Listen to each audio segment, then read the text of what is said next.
So hello everyone, hope आप सभी काफ़ी अच्छे होंगे, अच्छे से अपनी स्टडी कर रहे होंगे। सो आज मैं आपको एक क्वेश्चन डिस्कस करने वाला हूं जो क्लास 10 सीबीएसई बोर्ड में लास्ट ईयर ट्रायंगल के चैप्टर में पूछा गया था। तो काफ़ी बच्चों को डाउट आ रहा था कि सर ये क्वेश्चन कैसे करेंगे। तो चलिए आज हम इसको बिल्कुल अच्छे से समझते हैं कि इस क्वेश्चन में क्या गिवन है, क्या निकालना है। तो स्टेप बाय स्टेप हम बिल्कुल अच्छे से आगे बढ़ेंगे।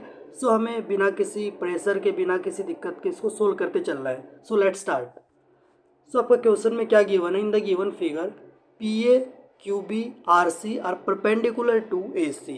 क्या मतलब हुआ? हम क्वेश्चन को बिल्कुल शॉर्ट कर करके पढ़ेंगे ना, तभी उससे हमारे डाउट्स क्लियर होंगे। क्योंकि जितना हम क्वेश्चन को समझ पाएंगे तभी हम उसका आंसर निकाल पाएंगे, अदरवाइज कोई वहाँ पे आंसर नहीं निकल पाएगा हमसे।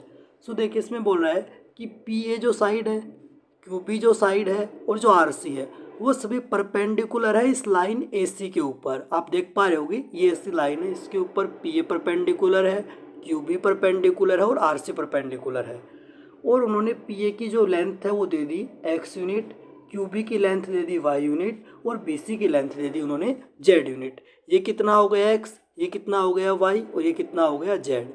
लेकिन हमें इसमें प्रूव करना क्या है कि 1 divide by X 1 divide by Z equals to 1 divide by Y, कि इसका रेसिप्रोकल प्लस इसका रेसिप्रोकल का सम जो आएगा वो इसके रेसिप्रोकल के इक्वल आ जाएगा।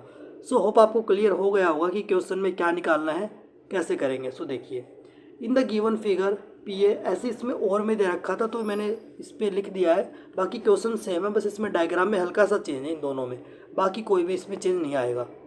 ठीक है। सो चलिए फिर आंसर इसका देखते हैं हम। तो मैंने आपके लिए इसके अंदर पहले से ही लिख रखा है, एडिट कर रखा है कि कैसे आंसर निकलेगा। तो हम ज़्यादा टाइम वेस्ट नहीं करेंगे, हम इसको अच्छे से समझेंगे। सो आप डायग्राम को देख पा रहे हो, यहाँ पे पी साइड लिख रखी है, ए लिखा हुआ है, क्यू हो गया, बी हो गया, आर है और सी है। अभी हमने देखा कि जो हमारे पास पी ए जो है वो परपेंडिकुलर है ए सी के, क्यू बी जो है वो भी परपेंडिकुलर है ए सी के और आर सी जो है वो भी परपेंडिकुलर है इस ए सी के। ये एक्स गिवन है, ये वाई गिवन है, ये जेड गिवन है। होप आपको अभी तक क्वेश्चन जो एकदम अच्छे से क्लियर हो गया होगा। सो चलिए फिर आंसर की तरफ बढ़ते हैं। सो यहाँ पे आप देख पा रहे हो, हम इसमें क्या करना होगा, ट्रायंगल की प्रॉपर्टी का यूज़ करना होगा कि ट्रायंगल्स को हमें क्या दिखाना पड़ेगा, सिमिलर दिखाना पड़ेगा। सो हम क्या मान लेंगे, ट्रायंगल ए पी सी, ये वाली जो ट्रायंगल है आप देख पा रहे होगे, इस ट्रायंगल को ले लेते हैं और इसके अंदर एक छोटी ट्रायंगल बन रही है क्यू बी सी। इन दोनों ट्रायंगल्स को हमने यहाँ पे ले रखा है, आप देख पा रहे होगे, यहाँ पे आराम से आपको दिखाई दे रहा होगा। एक सेकेंड। सो यहाँ पे आप देख पाओगे ट्रायंगल ए पी सी और triangle B Q C we have, ये वाले एक पूरी ट्रायंगल है हमारे पास और एक ये वाली ट्रायंगल है। हम इन दोनों ट्रायंगल का यूज़ करके क्या करेंगे, प्रूव करेंगे कि दोनों सिमिलर होंगी कि नहीं होंगी। सो देखिए कैसे करेंगे। हमने क्या ले ली, ट्रायंगल पी ए सी। हमें पता है अगर ये वाली ट्रायंगल और ये वाली ट्रायंगल, दो ट्रायंगल है, तो इन दोनों के अंदर ये वाला जो एंगल है ये क्या रहेगा, सेम रहेगा, दोनों के अंदर आ रहा है तो इसको हम क्या बोल देंगे, कॉमन एंगल है दोनों के अंदर। तो हमने यहाँ पे लिख रखा है कि angle A C P equals to angle B C Q because it is common angle to both the triangle. और एक और हमने देखा कि परपेंडिकुलर इसके ऊपर डाल रखा है तो ये सब क्या हो जाएंगी, परपेंडिकुलर हो जाएंगी।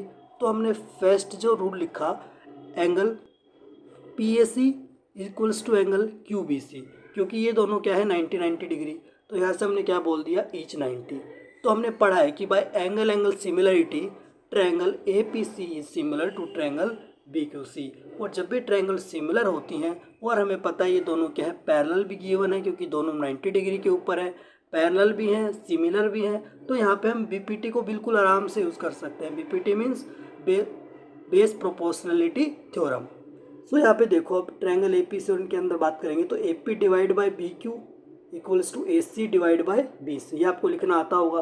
और हमें ए पी की वैल्यू कितनी गिवन है, एक्स गिवन है, तो एक्स, और बी क्यू की वैल्यू कितनी गिवन है, वाई, तो x divide by y equals to this. यहाँ से हम एक कंडीशन को निकाल पाए बिल्कुल ईजिली। अब ऐसे हम बात करते हैं दूसरी ट्रायंगल की। अब आप देखिए कि तो ये वाली ट्रायंगल गिवन है और इसके एक सब ट्रायंगल गिवन है, इसके अंदर ही ये वाली ट्रायंगल। सो हम इन दोनों ट्रायंगल पे दोबारा सेम कंडीशन अप्लाई करेंगे। इसके अंदर सेम ही ट्रिक चलेगी, दोनों के अंदर सेम ही लॉजिक रहेगा, उसको ट्रिक कह लीजिए, लॉजिक कह लीजिए। सो आपको ध्यान रखना है, ये पूरी ट्रायंगल लेंगे और इसके अंदर ही छोटी वाली ट्रायंगल लेंगे। अब यहाँ पे देख पा रहे हो कि ये दोनों में एंगल क्या है, कॉमन है, और ये 90 डिग्री गिवन है और ये भी 90 डिग्री गिवन है। सो फिर से यहाँ पे लिख दिया angle A C R equals to angle A B Q, और सेकेंड लिख दिया angle C A R equals to angle B A Q. So हम यहाँ से बोल देंगे by angle similarity triangle A C R similar to triangle A B R. Same वही चीज़ लिख देंगे A C divide by A B equals to C R divide by B Q. और हमें पता है ये वाई है, ये जेड गिवन है, सो हमने यहाँ पे लिख दिया जेड अपॉन वाई। अब देखिए हमारा काम इसमें थोड़ा सा सिंप्लीफिकेशन भी करना पड़ेगा, क्योंकि हमें डायरेक्ट रिजल्ट तक पहुँचना है। तो डायरेक्ट तो हम पहुँच नहीं पा रहे, हमने तो कुछ चीज़ों को बस एडजस्ट कर दिया कि कैसे न कैसे हम लास्ट में पहुँच जाए आंसर तक। सो देखिए अब यहाँ पे इसको मैं थोड़ा जूम कर देता हूँ। सो यहाँ तक हमने क्लियर कर दिया कि ए सी अपॉन ए बी की वैल्यू ये आ गई, और हमारे पास यहाँ पे आप देख पा रहे होगे ए सी अपॉन बी सी की वैल्यू ये भी आ रखी है। लेकिन अब आप देखोगे तो क्या लिख देंगे हम यहाँ पे फ्रॉम फर्स्ट एंड सेकंड। ये फर्स्ट कंडीशन थी, ये सेकंड कंडीशन है, तो दोनों से हमने क्या लिख दिया। अब आपने देखा होगा कि जब भी आपके डिनोमिनेटर जैसे ए अपॉन बी है और यहाँ पे अगर सी अपॉन बी होता तभी हम दोनों को ऐड कर पाते, नीचे बी आ जाता और ऊपर ए प्लस सी आता। अगर डिनोमिनेटर सेम होते हैं तभी हम ऐड कर पाते हैं, आपको पता होगा बचपन से आप पढ़ते आ रहे हो। तो क्यों ना हम इस फर्स्ट इक्वेशन और इस सेकंड इक्वेशन दोनों के हम डिनोमिनेटर को सेम कर दें। तो उसके लिए मैंने क्या किया, इसको मैंने उल्टा कर दिया, इसका रिवर्स कर दिया। तो बी सी अपॉन ए सी और प्लस में ए बी अपॉन ए सी कर दिया, क्योंकि यहाँ पे दोनों के अब डिनोमिनेटर में ए सी और ए सी आ रहा है। होप आपको यहाँ तक क्लियर हो गया होगा। ए सी यहाँ पे आ रहा है और ए सी भी यहाँ पे आ रहा है, तो क्या हो गया B C upon A C plus A B upon A C equals to y by x. एक सेकेंड, अब यहाँ पे हम क्या बोल देंगे, इसकी वैल्यू हमें गिवन है वाई बाई एक्स, इसकी वैल्यू हमें गिवन है वाई बाई जेड। तो यहाँ से क्या बोल दिया हमने, इसको अगर सोल्व किया यहाँ पे तो क्या आ गया, डिनोमिनेटर में ए सी आ गया, ऊपर क्या आ गया बी सी और ए बी। इधर मैंने वाई को कॉमन उठा लिया न्यूमिनेटर से, तो 1/x प्लस 1/z। अब यहाँ से अगर सोल्व करेंगे तो इसको अगर दोनों को ऐड करेंगे, अब आपको थोड़ा सा डायग्राम में देखना पड़ेगा, B C plus A B. तो बी सी हमारे पास ये साइड है और ए बी हमारे पास ये साइड है, तो इसको और इसको ऐड कर देंगे तो क्या बन जाएगा हमारे पास, यहाँ से लेके यहाँ तक ये पूरी साइड बन जाएगी, जिसको हमने नाम दे दिया A C by A C into, इसको मल्टीप्लाई था डिवाइड में ले आए 1/x plus 1/z equals to, ये कैंसिल आउट होके 1 बन गया, 1/y equals to 1/x plus 1/z। तो हमारा जो प्रूफ था वो क्या हो गया, प्रूव्ड हो गया। होप आपको ये क्लियर हो गया होगा। मैंने काफ़ी अच्छे से आपको एक्सप्लेन कर दिया बिल्कुल डिटेल में। आपको एक बार शॉर्ट में रिवाइज करा देता हूँ कि हमें इसमें क्या करना पड़ेगा। एक बार ये ट्रायंगल उठाएंगे और एक सब ट्रायंगल उठाएंगे, इन दोनों को सिमिलरिटी दिखाएंगे। फिर हम दूसरे साइड में क्या करेंगे, इस ट्रायंगल को उठाएंगे और इस छोटे वाले ट्रायंगल को उठाएंगे, दोनों को सिमिलर प्रूव करा देंगे। तो आपका जो क्वेश्चन है ये आपका रेडी हो जाएगा। आपको इसका आंसर याद कर लेना है, अगर याद कर पाओ तो, वरना ये आप प्रूव कर दोगे एग्जाम में आता है तो। होप आपको क्लियर हो गया होगा।